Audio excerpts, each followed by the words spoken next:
Welcome back to another episode of the Bear Trap on the Boomer Bust channel, a Bears podcast by a Bears fan. I'm your host, Terry, and today we're back. We are back. Week 1. We are back in action, and I'm over it.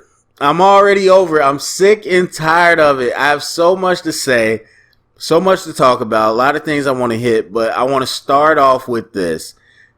Matt Nagy has to go.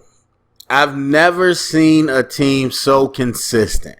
I mean, we are the exact same team year after year against good competition. This goes back because some people say, oh, that first year we were different. Now, Eddie Jackson, I think, played a little more disciplined, and people were not afraid to test him. And Khalil Mack might have been a little better with his motor. But for the most part, we were still the same team. The difference is that our schedule wasn't that great, which I've talked about many times. And so when we got to go against good competition, we saw what it was. And then the years after that, we saw what it was. And so we've been the exact same team. And I sat here and last night I watched us do the exact same stuff we've been doing season after season. And we're just not built correctly for our philosophy. We have a mismatched philosophy on both sides of the ball. Offensively, we have a passing game that is built to complement a strong, dominant run game. In some aspects, we're built a little, not built, but we play like the Tennessee Titans, except we don't have a Tennessee Titans type O-line or running back for our run game to be that type of caliber. And so when you have this short passing game that is just very repetitive and it's just non-explosive, you can't get behind in points. Like any running team, once you get behind in points, it's hard for that offense to do anything because you're not used to explosive plays. And in our case, we just won't attempt any explosive plays. And so it becomes very hard to come back when you're down. Now, on the opposite side of the defense, the secondary is problematic, but we're built stout on the run game first level. Once you get to the second level, it's a little different story. But first level, we are stout against the run game. And the way we play and the way we line up is set for a team with great pass rush. And we don't have that. We have not had that. I've been talking about this thing. And so many fans get caught up in the little things that don't matter that much. Oh, we got this player. Oh, this coordinator. Oh, this and that. I mean, yeah, some of that stuff is going to change things, but when you have a team operating with the same philosophy and for the most part the same talent, if not less talent, you're not going to get different results. And so you have Khalil Mack, who, you know, there's a lot of opinions about what you want to say, but, you know, talented, but can't do it by himself. He's not about to wreck the game by himself. And then on the opposite side, we haven't had anything in this whole time.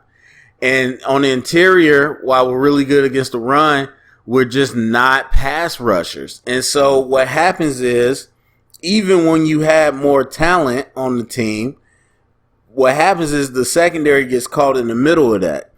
And now where you have younger guys out there playing, it's going to become even worse.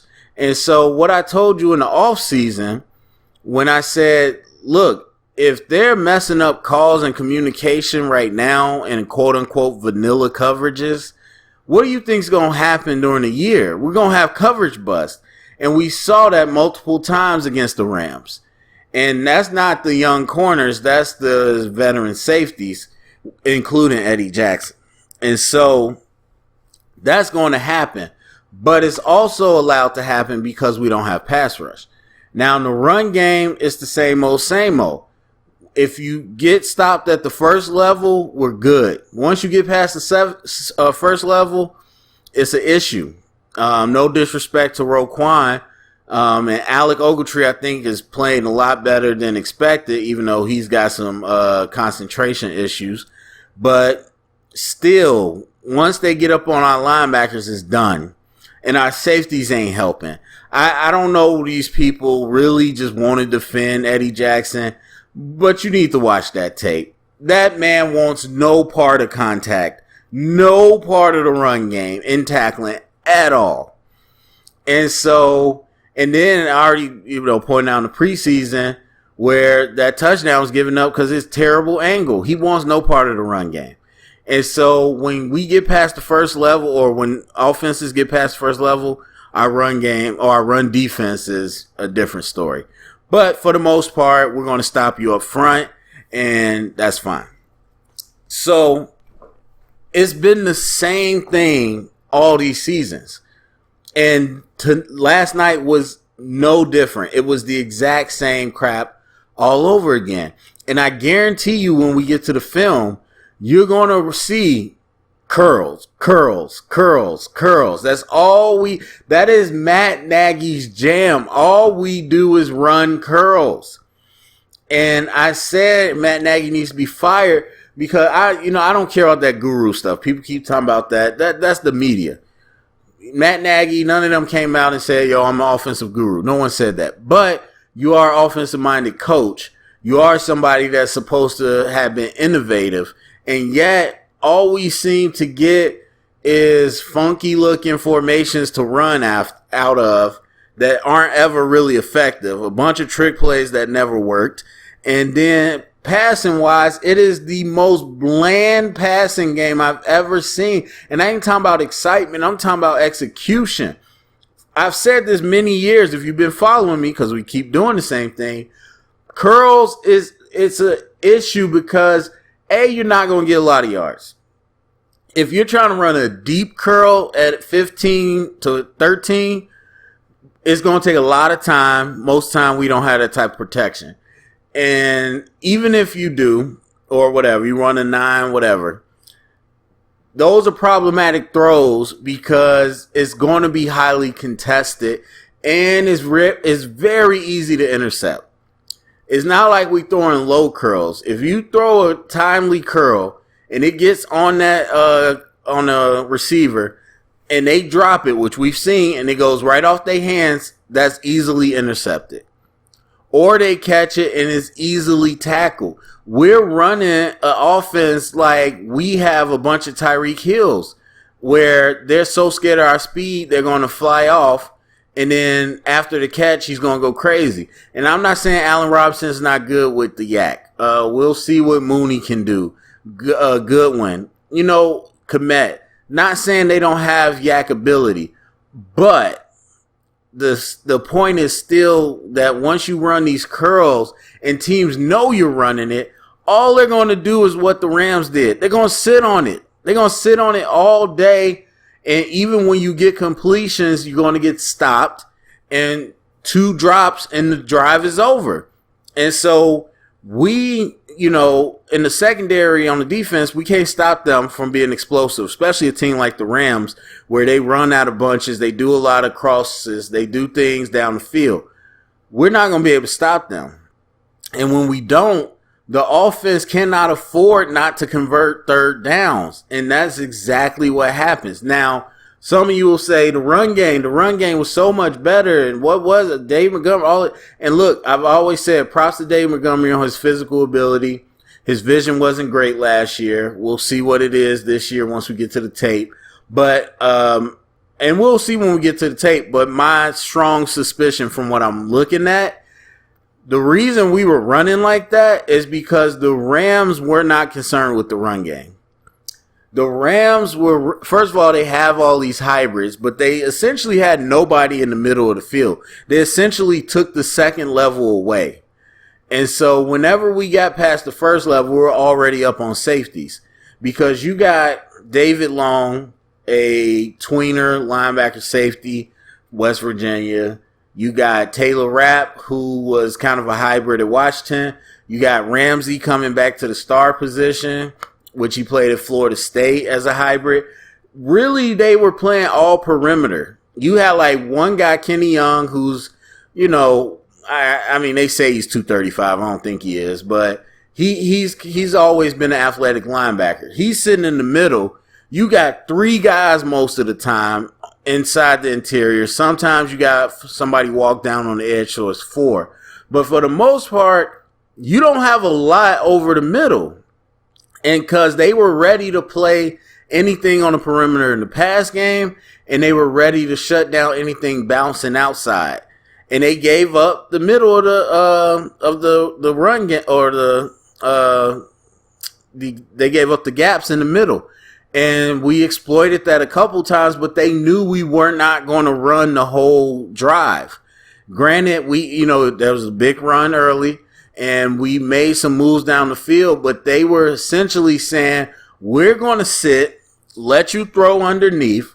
We're going to let you run over the middle. We're not giving up anything bouncing out and breaking. We're not giving up anything deep.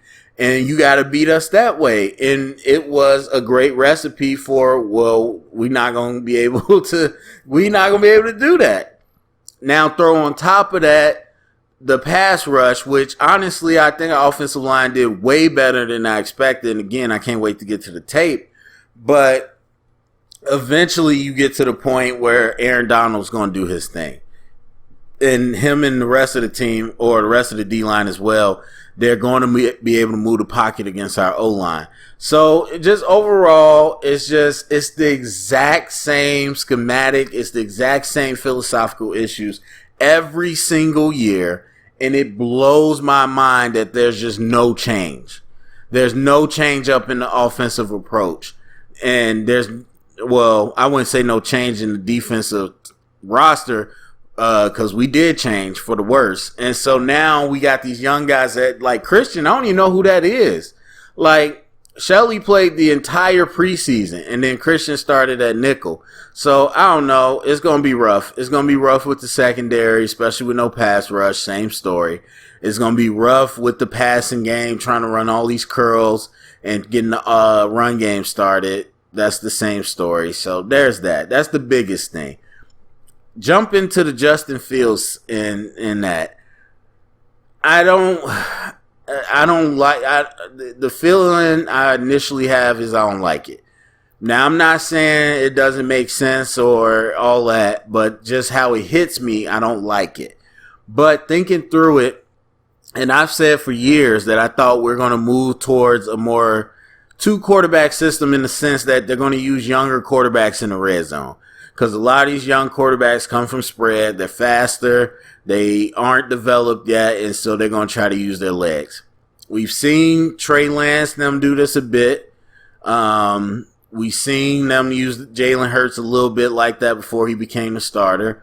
And now Justin Fields is doing that as well. And so it's intriguing to me. It's something that I thought would come down the line. But in our case, I don't know. I could see it go either way. Because, I mean, Andy's not super slow, but obviously Justin Fields gives you a different dynamic when you're talking about the red zone and his speed. And so I do get that. But how do I feel about regulating a quarterback to just essentially running the spread or the zone option all the time, or RPO? My thing is, I get confidence. I've said that before. Confidence is extremely key for a young player. So for them to say, I scored an NFL touchdown, I came out there with NFL players and I survived, that's big. Just so even though you know you got talent, you got to be able to do it sometimes to have your brain confirm it. So I get that, 100%. But what are we really gaining from it? I'm not sure. And I do think we have red zone issues. I can't say that squarely on Andy. This is his first year here. So it's going to become a case of, what does Justin really do when we don't have that much talent around us? And so if it becomes a point where he's just really good at finding the end zone as a runner, okay, then we can make that a red zone package. But I think what I don't like is the idea of the 49ers and Trey Lance, where that isn't really a red zone package, more so it's just, we're going to just play both quarterbacks at some point. And I don't know how I feel about that. So with us, I mean, you know, I'm willing to roll with it. But you know how I feel, as I said before, Justin Fields should start. And to start reading defenses. Now, at the end of the day, our talent level and Nagy's scheme is going to hold him back. I see why Dalton is locked in. I see why they like him, because he's able to operate this underneath passing game that is supposed to be efficient, supposed to be easy and safe, and that's fine. But Justin Fields obviously gives you the ability to go down the field and be more explosive. But the question is, will Nagy and them even do that when you bring in Fields? Because, Trubisky had an arm. They was doing this with Trubisky. Foles didn't have a noodle, per se, but they were doing that with him. They're doing that with Dalton. They probably would do it with Justin Fields. So we'll keep an eye on how this is going to develop, and maybe playing both of them is a way to get the fans off their back. But I think it'll work. But ultimately, if Nagy don't switch up this offense, it ain't going to matter. What's his name? It's Williams. I always get confused between Damian Williams and Darrell Williams. I think it's Damian. Looks super impressive. Running routes out the slot, contact balance, elusiveness, and Dave Montgomery looks probably even a little better than last year. So I like both of them, and I like this idea that we're able to use Williams out of the slot, even though we just run that same kind of curl slant pattern. But still, I mean, he looked good. He looked good. His hands look natural. So I'm excited to see what he can do. Daniel's going to the right guard again, some last minute shifts. I'm curious again to get on film and see what that looks like. I have confidence in Whitehair at either guard spot. So I'm curious at why they put Daniels at the right guard, but I want to see what that looks like. Tackles, that's going to be crazy. The injury to Jenkins is a huge blow. Huge. Obviously, we moved on from Leno and Massey. Mafedi comes back so he can play the right tackle, even though I don't think he's that great at it. But Jason Peters going down. I can't never pronounce that other guy's Borum, whatever. He goes down. That's a huge problem, not to mention that they weren't great talents to begin with. So, and Peters is smart. He's going to be able to make plays, but he's just athletically, he's not there. And so we miss Jenkins a lot. And again, we'll go to the tape and we'll see, because the O-line performed, but I have a suspicion that's just due to the schematics, the way the Rams played us. And yeah, defense was the same old story, the exact same old story. So that's it for me, man. Tell me what you want to film. I'm going to tell you right now, I'm not sure if the film's going to be up. Game Pass has been tweaking. And so I'm praying, because they upload on Tuesdays. I'm praying it's Gucci and I could do some film. But I'm just giving you a warning. It might not happen. But if it does, let me know what you want to see specifically. What things do you want to look at? There's a lot to break down. Let me know what you want to see. Let me know what you thought about the game. How you feel about Nagy. How you feel about the team. I feel exactly the same way. I've been reading our situation the exact same. I know some people have been flying back and forth. To me, it's been a very consistent idea and philosophy of who we are. And that is, we're not really contenders unless we get some lucky breaks. I mean, obviously, we hung in there with the Rams. And again, there's things we can do, but we got to get some lucky breaks, because we can't make it happen ourselves. So that's it for me. Go down in the comment section, share it around, get the conversation started. Thumbs up, subscribe, and remember, stay up and bear down.